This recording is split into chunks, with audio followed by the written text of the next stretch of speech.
I'll tell a story first and then I'll tell you how I think we're navigating it. It was 2016 and we just moved to Portland, Oregon.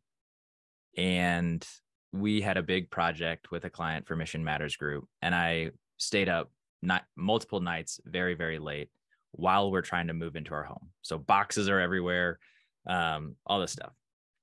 Well, we had a fireplace in this home and it was a gas fireplace and I didn't open up the flue and I was working late at night and I fell asleep on the couch.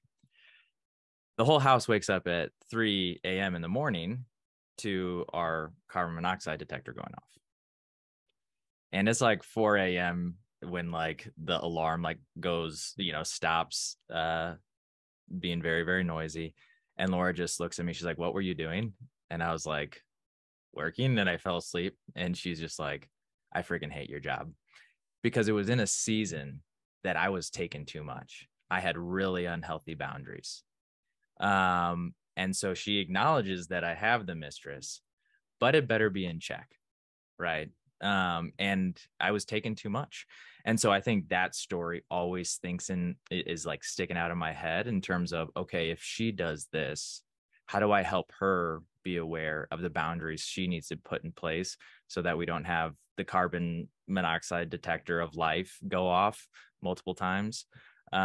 So anyways, I think we're going through all those really crazy circumstances, those fringe use cases that will inevitably happen. Like, what's going to happen when you have to open up the gym at 4:30 in the morning and the kids are sick?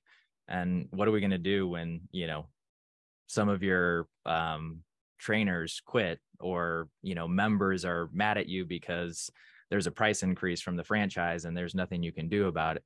So it's all these things that are going to that are going to be distractions on the big picture, but they're urgent to deal with.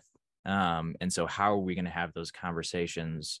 And a lot of what we've talked about right now is it's kind of what we do with Mission Matters Group too. Like, what is the cadence of review and monitoring to make sure we're healthy? And if we don't have a good cadence or a discipline of taking a look and just, peeling the onion back and saying, how are we doing? We're going to get off kilter really, really fast. So we're going to get off kilter. Like, we just have to know that. But hopefully our turnaround time from existing in that off kilter posture constantly decreases and decreases and decreases before there's some type of remediation.